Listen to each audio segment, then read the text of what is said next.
الحمد لله نحمده ونستعينه ونستغفره ونؤمن به ونتوكل عليه ونعوذ بالله من شرور أنفسنا من يهده الله فلا مضل له ومن يضلله فلا هادي له وأشهد أن لا إله إلا الله وحده لا شريك له وأشهد أن سيدنا وسندنا ومولانا محمدا عبده ورسوله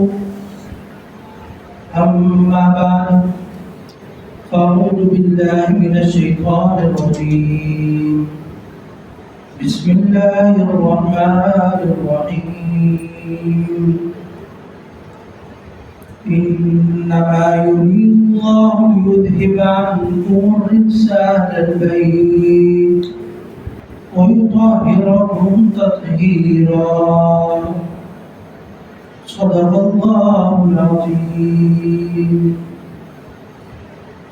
وقال النبي صلى الله عليه وسلم أصحابي كالنجوم فبأيهم اقتديتم اهتديتم أو كما قال عليه الصلاة والسلام. صدق الله العظيم وصدق رسوله النبي الكريم ونحن على ذلك لمن الشاهدين والشاكرين والحمد لله رب العالمين.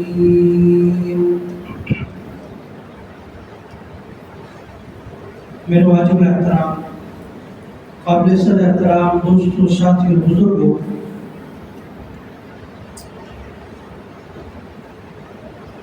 محرم الحرام یہ ایک ایسا مہینہ ہے جس مہینے کے آتے ہی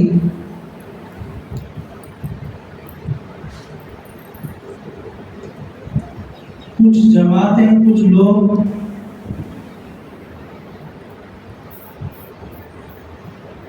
انتشار کی بات کرنا یا افراتفری کی بات کرنا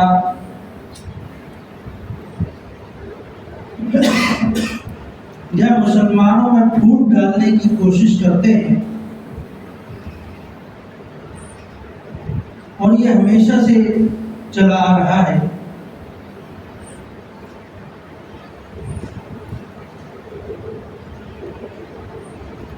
جو اسلام اور مسلمانوں کے ظاہری اعتبار سے تو دوست نظر آتے ہیں، لیکن باطنی اعتبار سے وہ دشمن ہوتے ہیں، اور ایک آستین کے سانپ کی طرح ہمارے درمیان برسوں سے چلے آ رہے ہیں اور مختلف پروپیگنڈے کر کے انتشار کا سبب بنتے ہیں.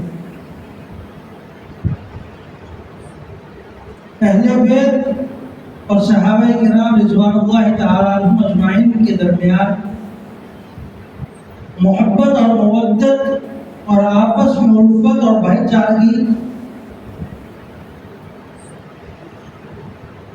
اور ایک دوسرے کے ساتھ عزت و احترام، یہ اتنا مشہور اور عام ہے کہ ہر معمولی فہم اور سمجھ رکھنے والا آدمی سمجھ جاتا ہے کہ یہ دو الگ الگ لوگ نہیں بلکہ ایک ہی ہیں، دو الگ جماعتیں نہیں بلکہ ایک ہی جماعت کے لوگ ہیں، جن کے بارے میں نبی اکرم صلی اللہ علیہ وسلم نے فرمایا اصحابی کالنجوم فبأیہم اقتدیتم اہتدیتم. میرے صحابہ ستاروں کی مانند ہیں، ان میں سے جس کی چاہو اقتدا کر لو، ہدایت پالو گے. اور پھر قرآن پاک میں رضوان اللہ تعالی رضی اللہ تعالی اس طرح کے الفاظ صحابہ کرام کی رضامندی اور نبی اکرم اللہ رب العزت کی طرف سے ان کو جنت کے پروانے، جنت کا سرٹیفکیٹ وہ دے دیا گیا،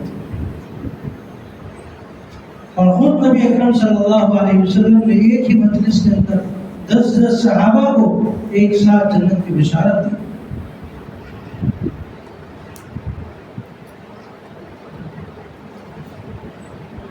حضرت عمر رضی اللہ تعالی عنہ کی جب شہادت ہوئی تو حضرت علی رضی اللہ تعالی عنہ فرمانے والے تھے کہ یہ دین کے اندر جو خلا حضرت عمر رضی اللہ تعالی عنہ کے جانے کی وجہ سے پیدا ہو گیا ہے، قیامت تک اس خلا کو کوئی پور نہیں کر سکتا۔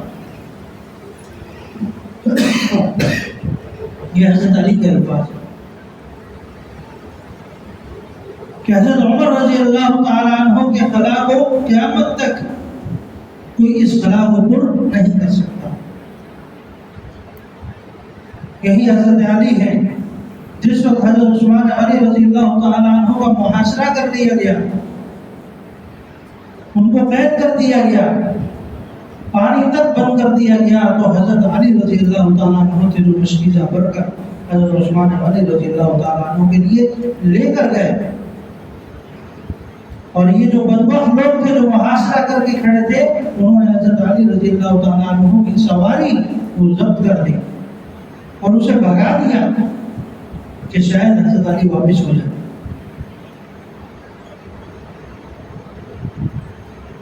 لیکن آپ کی عزت و احترام کرتے تھے، اس وجہ سے فوری طور پر روک نہ سکے، آپ ان کی مخالفت کو لے کر آگے بڑھتے رہے اور پانی پہنچایا۔ اس سے صبر نہیں ہوتا کہ میں حضرت عثمان غنی کو اس حالت میں دیکھوں۔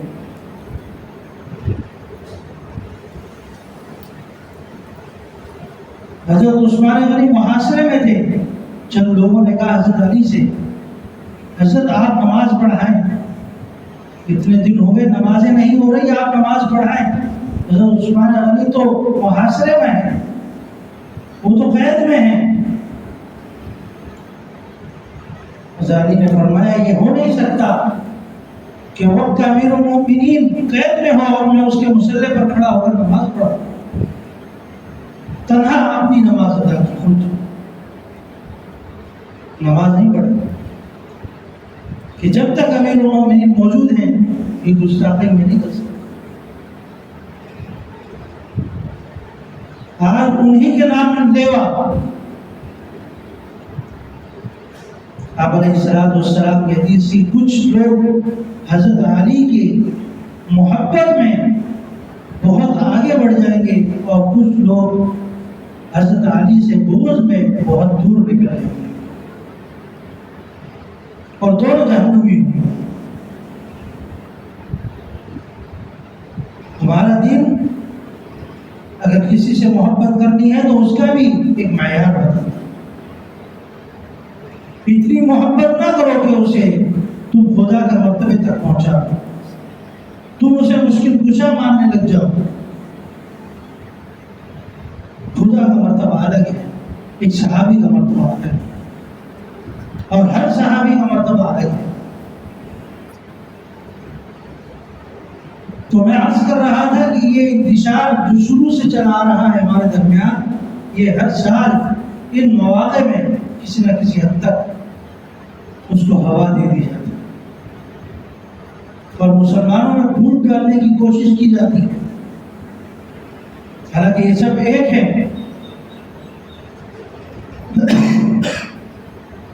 جن کو نبی اکرم صلی اللہ علیہ وسلم کی طرف سے اور اللہ رب العزت کی طرف سے جنت کی بشارت دے دی۔ حضرت ابوبکر صدیق رضی اللہ تعالیٰ عنہ ایسے جلیل القدر صحابی جو نبی اکرم صلی اللہ علیہ وسلم کی رحمت کے فوراً بعد جنہوں نے اس پورے نظام کو سنبھالا، کہ جس وقت اپنے بھی مخالف ہو گئے، اپنے درمیان بھی پھوٹ پڑ گئی، جو کچھ چند چھپے ہوئے مسلمان تھے وہ بھی کفر میں نمایاں نظر آنے لگے، یہاں تک کہ بعض لوگوں نے زکوٰۃ دینے سے انکار کر دیا.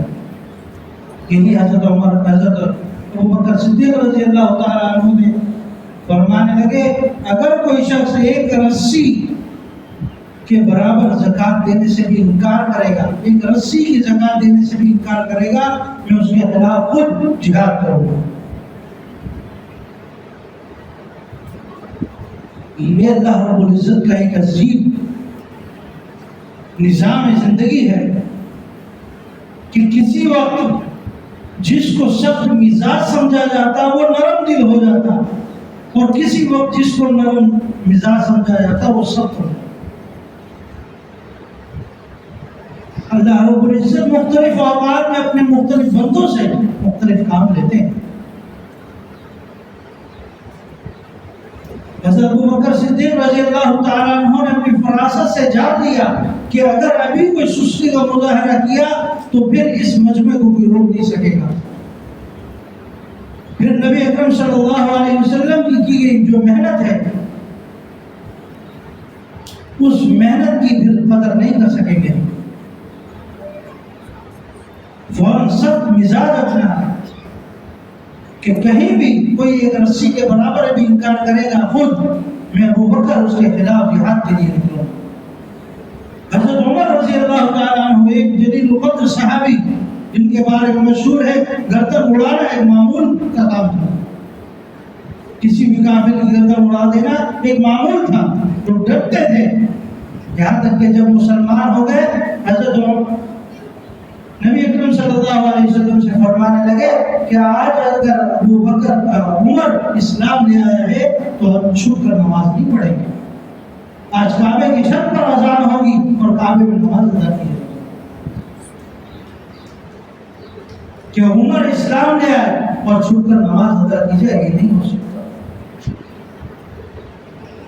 کئی مواقع میں نبی اکرم صلی اللہ علیہ وسلم نے جب جہاد سے انکار کیا، جہاد نہ کرنے کا کہا کہ ابھی ہم دفاع کریں گے، ابھی ہم آگے نہیں بڑھیں گے، تو اس وقت حضرت عمر رضی اللہ تعالیٰ عنہ آپ علیہ السلام کے سامنے آ کے کھڑے ہو کر پوچھتے یا رسول اللہ کیا ہم حق پر نہیں ہیں؟ آپ کیسے منع کر رہے ہیں ہمیں؟ کیا ہم حق پر نہیں ہیں؟ آپ علیہ السلام نے فرمایا بالکل حق پر ہے، لیکن مصلحت ہے، ابھی وقت ایسا ہے کہ ابھی رک جانا بہتر. پھر آپ پیچھے اور یہی حضرت عمر رضی اللہ تعالیٰ عنہ حضرت ابوبکر صدیق رضی اللہ تعالیٰ عنہ سے جس وقت یہ انتشار پھیلا آپ علیہ السلام کی رحلت کے فوراً بعد، تو حضرت عمر نے فرمایا کہ حضرت تھوڑی سی نرم اور لچک کا مظاہرہ کریں، لوگ شدت غم میں ہیں اس وقت. تو وہاں پر حضرت ابوبکر صدیق رضی اللہ تعالیٰ عنہ نے فرمایا کہ عمر تمہیں کیا ہو گیا؟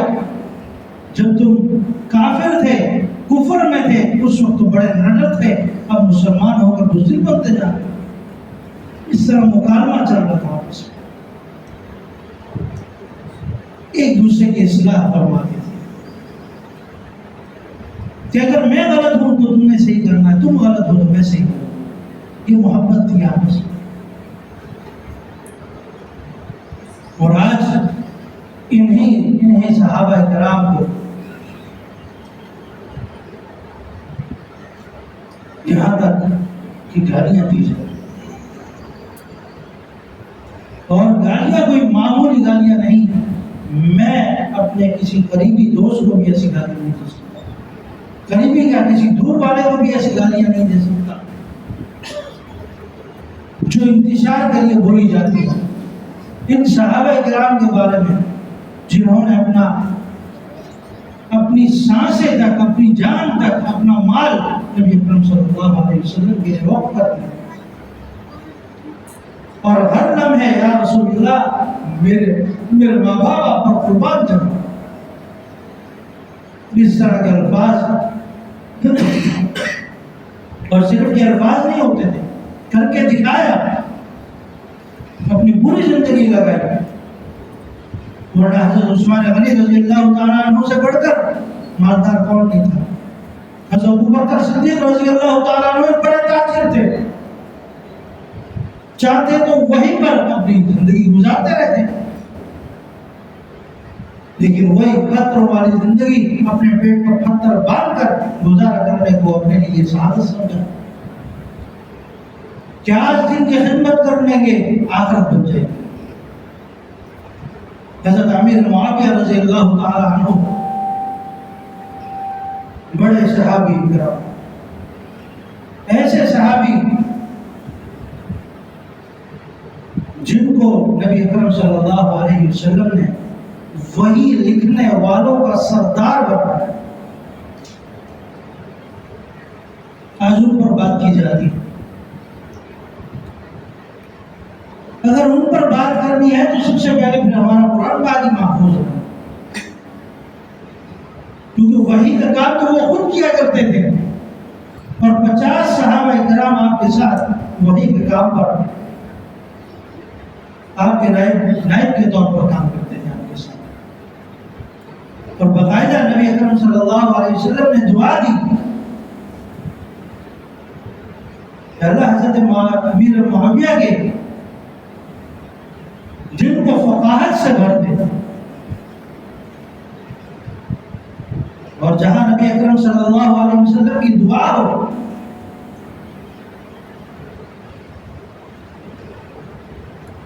اور اتنا بڑا کام کر کے چلے گئے کہ آج تک آپ علیہ السلام کا ایک ایک چیز ہمارے سامنے محفوظ ہے،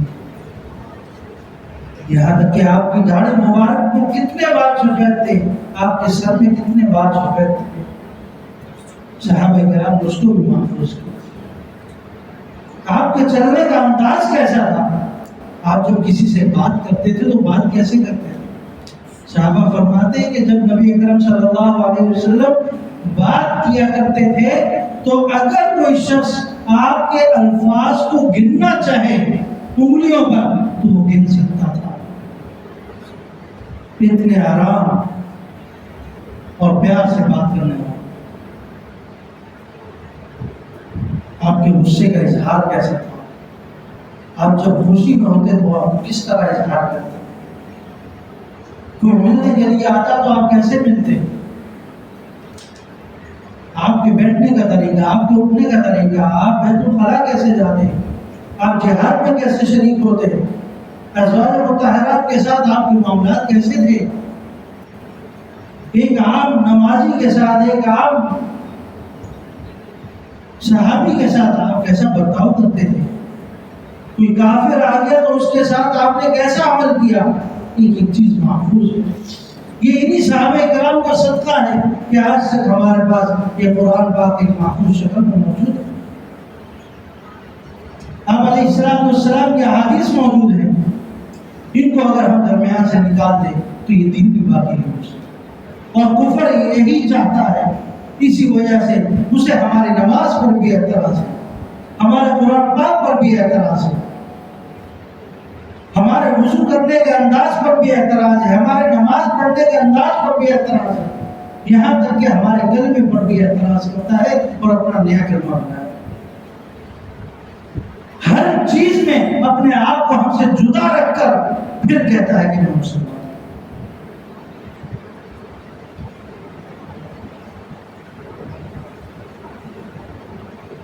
تو ہمارا عقیدہ ہے کہ نبی اکرم صلی اللہ علیہ وسلم کے بعد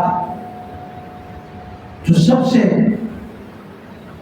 معتبر اور مکرم جماعت ہے وہ صحابہ کرام رضوان اللہ تعالی عنہم اجمعین کی۔ ایک صحابی ہماری اس دور کے ہزاروں ولی ملا کر ایک صحابی کا مقابلہ نہیں کر سکتا۔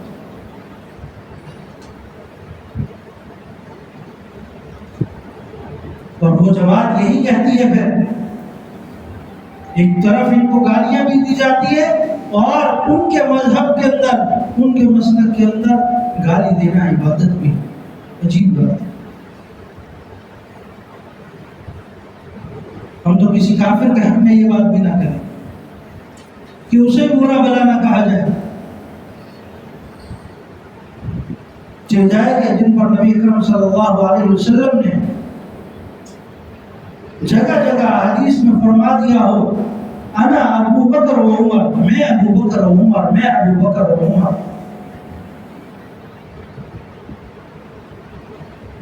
جن کا لمحہ لمحہ نبی اکرم صلی اللہ علیہ وسلم کی محبت سے لبریز نظر آتا ہو، ان کے خلاف بات کی جائے اور مسلمانوں میں انتشار پھیلایا جائے. میں نے پچھلے جمعے بھی عرض کیا تھا کہ محرم الحرام کا مہینہ عام مہینوں کی طرح ایک مہینہ ہے. مسلمان اس میں کوئی اضافی کام نہیں کرے گا سوائے 9-10 محرم الحرام کا روزہ رکھے، جس کی ترغیب ہمیں دی گئی ہے. اگر کوئی رکھ سکتا ہے تو بہت اچھی بات ہے، نہیں رکھتا تو کوئی پیشیمان یا کسی قسم کی کوئی حقارت کی بات نہیں ہے.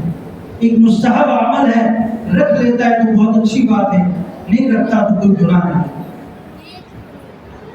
نبی اکرم صلی اللہ علیہ وسلم نے جب یہودیوں کو دیکھا کہ وہ روزہ رکھتے ہیں تو فرمایا ہم تو ان سے زیادہ حقدار ہیں کہ ہم اللہ رب العزت کا شکر ادا کریں. تو یہ روزہ ان پر فرض ہوتا تھا، ہمارے پر فرض تو نہیں، مستحب کا درجہ ہے. لیکن ساتھ میں فرما دیا کہ صرف 10 محرم کا روزہ نہ رکھنا، ساتھ میں 9 محرم یا 11 محرم کے روزے کو ملا دے تاکہ ان سے مشابہت نہ ہو جائے. ہم تو عبادت کے اندر بھی مشابہت نہیں کرتے. ہمارا دین تو یہ ہے. پھر کپڑے پہننا ان کے مزاج کے مطابق چلنا، کالے کالے کپڑے پہن کے گھومنا شروع کر دینا، شیرنی بنا دینا، سبیلے لگا دینا، یہ ہمارا مزاج نہیں ہے.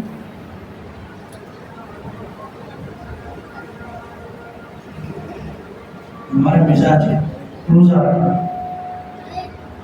اللہ رب العزت کی حمد و ثنا کرنا. نبی اکرم صلی اللہ علیہ وسلم نے جس چیز کا حکم دیا اس کے مطابق زندگی گزارنا. ان کے ہاں 9-10 تاریخ کا روزہ رکھنا حرام ہے، جو اپنے آپ کو مسلمان کہتے ہیں. کس بات پر آپ کو جو بات اٹھا لے وہ ہمارے دین کے خلاف جاتی ہے، اور پھر بھی اپنے آپ کو مسلمانوں کا آستین بنا کر ایک سانپ جس طرح آستین کا سانپ بنے ہوئے ہوتے اس طرح مسلمانوں کے درمیان موجود. اللہ تعالیٰ ان سے بچنے کی توفیق عطا فرمائے، ان سے بچ کر اپنے زندگی گزارنے والا بنائے، اور صحابہ کرام کی محبت اور الفت ہمارے دلوں میں ہمارے ایمان کا حصہ ہے. اللہ تعالیٰ اس کو ہمارے لیے تعلیم تا قیامت فرمائے. وَمَا عَلَيْنَا إِلَّا الْبَلَاغُ الْمُبِينُ.